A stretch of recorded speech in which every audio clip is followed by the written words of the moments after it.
Do you fear Iran intruding on the whole Persian Gulf if the United States, as you asked for in the debate last week, left the region? Do you fear that? Well, I fear that they might want to do that, but I think our policy is leading to that.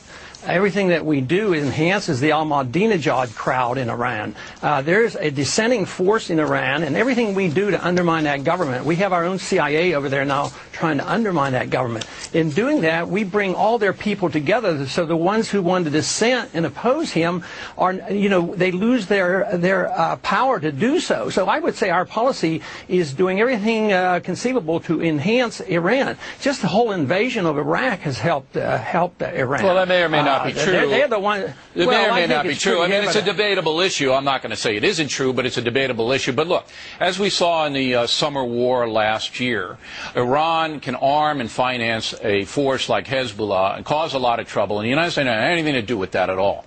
So I think that in our national security situation, we have to assume that Iran is an aggressive nation, that it wants to injure the United States, and is going to use surrogates to do it.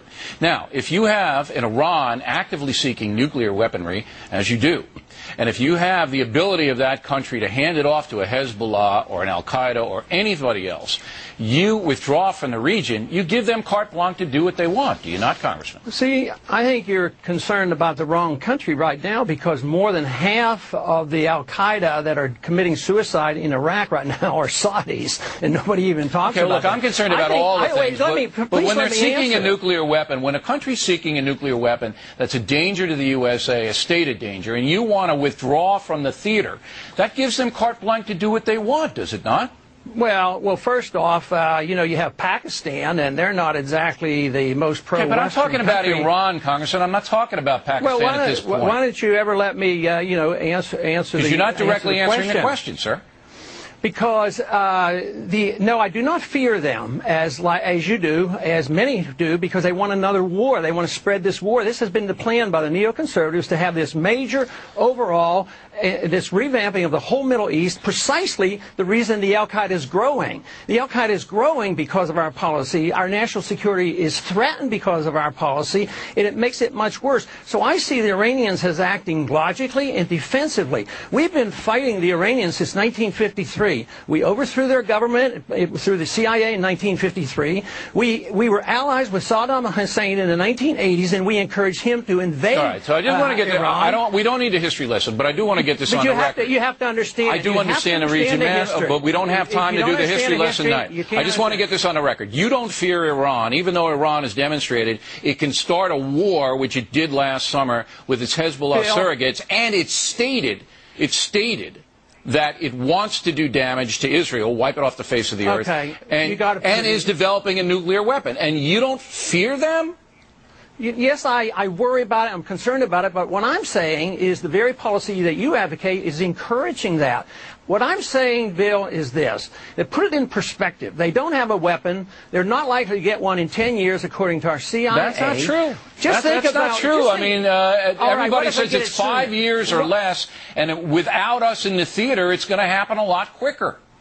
How come we got through the Cold War when the Soviets had 40,000 of them? Because it was mutual destruction. It was mutual destruction. Now you can hand off any weaponry or any kind of thing to surrogates who will do your killing for you. You look, if you don't think Iran is sponsoring terrorism, you're living in a land of Oz, Congressman. Well, so Saudi Arabia. What are you going to do with Saudi? What are you going to do with Pakistan? It's not a government policy of Saudi Arabia. It's just their failure to do any effective policing. It's policy in Iran to wipe out Israel, to attack USA.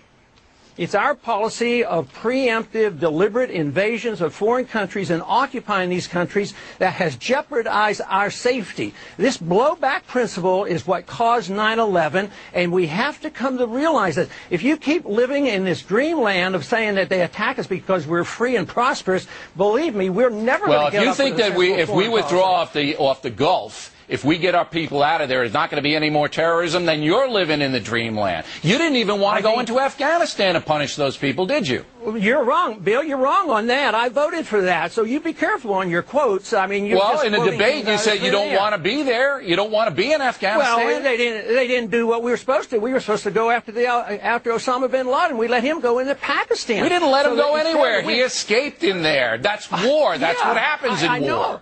But what did we do? We went into doing exactly what Bush said he wouldn't do, into nation building. All right, let me do. I got one more question. We're in Afghanistan now trying to have that country stem back the Taliban tide. Are we doing the wrong thing there? Right now, we're doing the wrong thing because we didn't do what he was authorized to do. The president ignored going after bin Laden, and we don't need to be in nation building. We need to defend this country and defend our national security, and our national security interests are not served by the policy that we're following in the Middle East. It's undermining our national security. Congressman, we got it. We have to come to realize it. We got it, and we appreciate the lively debate. Thanks for appearing tonight. Next on the rundown, will Americans start to rebel against